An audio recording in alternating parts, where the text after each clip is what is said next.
नमस्कार। बिहार तक में आपका स्वागत है और मैं हूं सुजीत। राजनीति में कब किसका कद बढ़ जाएगा, कब किसका कद घट जाएगा, कहना बहुत ही मुश्किल है।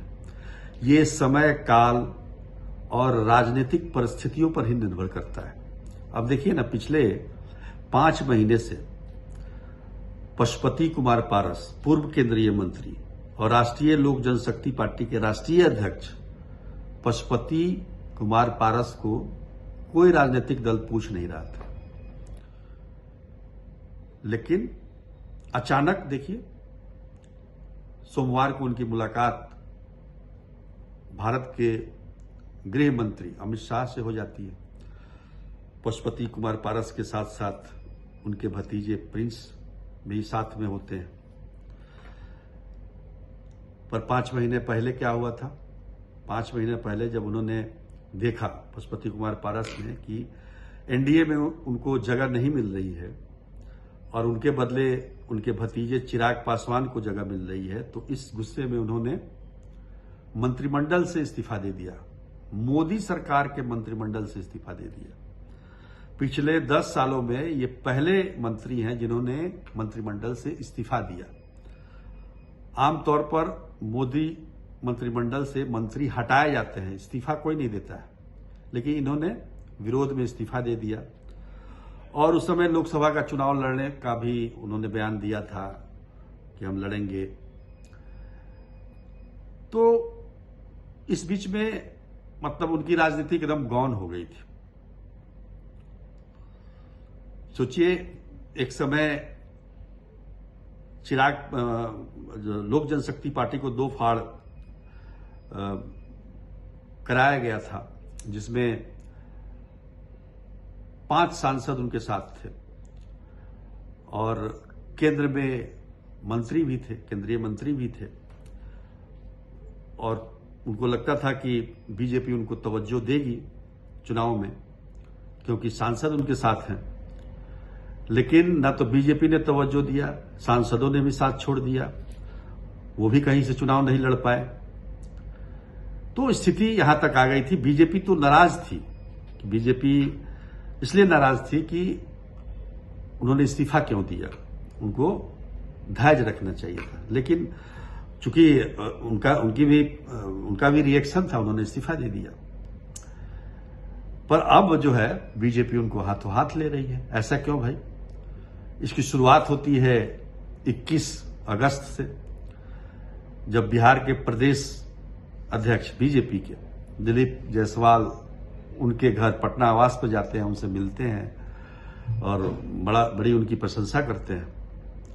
तो भाई, क्या वजह है? इसके पीछे की वजह क्या है? जिस व्यक्ति को 5 महीनों तक आपने पूछा नहीं। कई बार पशुपति पारस ने अपनी उपस्थिति दर्ज कराने के लिए प्रेस कॉन्फ्रेंस भी किया, लेकिन उसका भी कोई महत्व नहीं रहा। तो अचानक ऐसा क्या हुआ? तो अचानक ये हुआ, देखिए, प्रकृति का नियम है कि हर क्रिया के विपरीत प्रतिक्रिया होती है। तो क्रिया कहीं हो रही है तो उसकी प्रतिक्रिया के स्वरूप ये दृश्य आपको दिखाई दे रहा है। चिराग पासवान, लोक जनशक्ति पार्टी रामविलास के राष्ट्रीय अध्यक्ष और केंद्र में मंत्री, चिराग पासवान के जो बयान है आजकल, वो सरकार के विचारों से बहुत ज्यादा मेल नहीं खा रहे हैं। अब ये चिराग पासवान क्यों कर रहे हैं, ये समझना पड़ेगा। देखिए, लोकसभा के चुनाव में सबसे अच्छा प्रदर्शन उनकी पार्टी ने किया। 5 सीटें एनडीए में उन्हें दी गई, 5 पर उन्होंने जीत हासिल की। 100% स्ट्राइक रेट। बीजेपी का प्रदर्शन अच्छा नहीं रहा और जेडीयू का तो हम कहते हैं कि उम्मीद से बेहतर प्रदर्शन रहा लोकसभा में। और बेहतर इसलिए मैं कहूंगा कि आज लोकसभा मतलब केंद्र की सरकार में जेडीयू का अपना एक महत्व है। तो सबकी नजरें जो है वो बिहार में जेडीयू पर टिकी हुई है कि जेडीयू क्या निर्णय लेता है। चिराग पासवान ये सोच रहे हैं कि 5 सांसद उनके भी हैं, तो उनका भी तो महत्व होना चाहिए। अब देखिए, उनको जो केंद्र सरकार ने जो मंत्रालय दिया है फूड प्रोसेसिंग, बहुत बड़ा मंत्रालय नहीं है। 5 महीने पहले तक उनके चचा पशुपति कुमार पारस ही इसके मंत्री थे। तो चिराग पासवान को कहीं ना कहीं ये बात लगती है कि भाई बीजेपी ने हमको अपने चचा के बराबर समझा है, तभी तो उन्होंने वही मंत्रालय दिया, महत्व तो ज्यादा नहीं बढ़ा है मेरा, ये मन में उनके ये बात आ रही होगी। हालांकि बीजेपी ने तो उनको महत्व दिया ही, लोकसभा के चुनाव में चचा को साथ नहीं रखा, चिराग पासवान को रखा, क्योंकि जनाधार उनके साथ था। अब जो बात आ गई कि लोकसभा चुनाव में जो बीजेपी का अच्छा प्रदर्शन नहीं रहा और पूरे देश में नहीं रहा और बहुमत नहीं पा सकी, तो इन परिस्थितियों में जो लोग, जो पार्टियां, जो एनडीए की जो गठबंधन पार्टियां हैं, जो नरेंद्र मोदी के नाम पर वोट मांग रही थी, अब वोट मिला भी, वो आज कह रही है कि वो अपने दम पर जीत कर आए हैं। सभी पार्टियों के बारे में बोल रहा हूं, जबकि सच्चाई ये है कि उस समय सब लोग नरेंद्र मोदी के नाम पर ही वोट मांग रहे थे। तो आज चिराग पासवान को लगता है कि उनकी नीतियों की, पार्टी की नीतियों की वजह से उनको ये स्ट्राइक रेट मिला है, 5 के 5 जीत कर आए हैं। बिहारी फर्स्ट, बिहारी जो उनका स्लोगन है, तो ये सब बातें आ जाती है जब अच्छा प्रदर्शन होता है।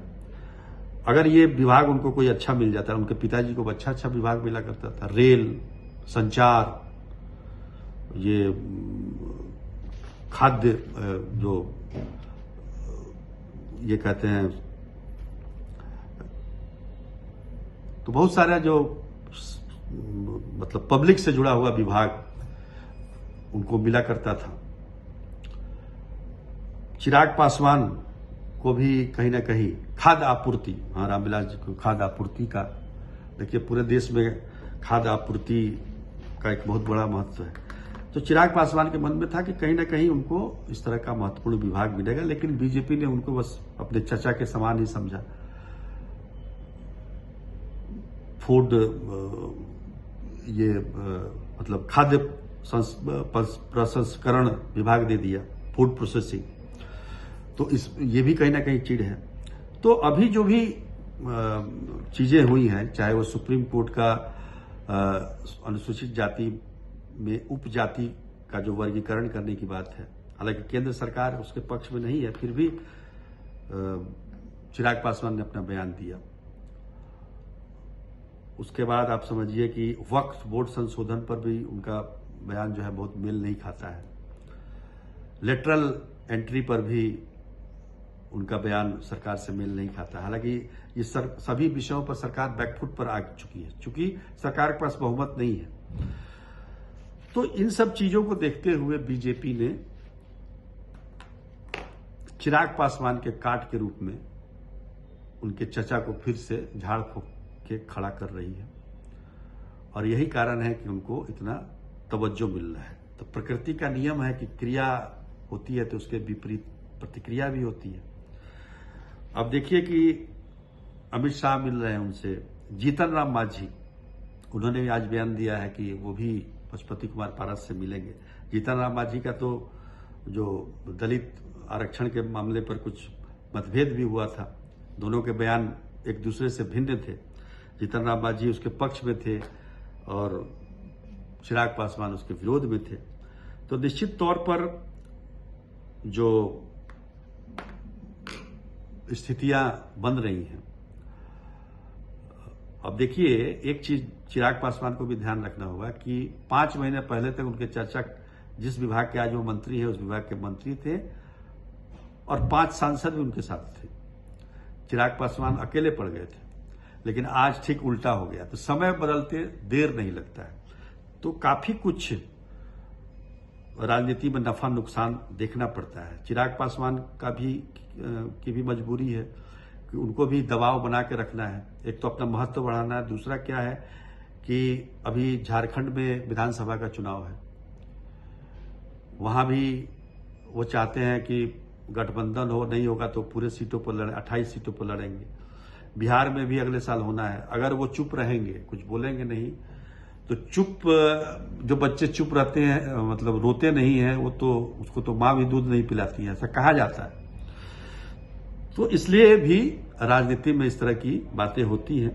अब जातीय जनगणना के मुद्दे पर राहुल गांधी का बयान आता है और उसके ठीक बाद चिराग पासवान का बयान आता है। कांग्रेस इससे बड़ा खुश है, लेकिन तेजस्वी यादव को कहीं ना कहीं लगता है कि भाई इनके कथनी और करनी में बहुत फर्क होता है।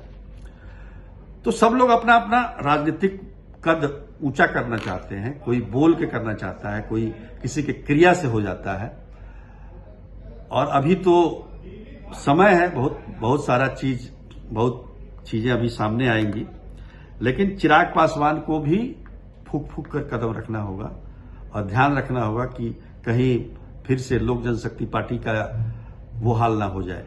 तो इस पर भी नजर, क्योंकि लोहे को उतना ही मोड़िए जितना में वो टूटे नहीं। तो इन चीजों का भी ख्याल उनको रखना चाहिए। तो आज के लिए इतना ही, तब तक के लिए नमस्कार।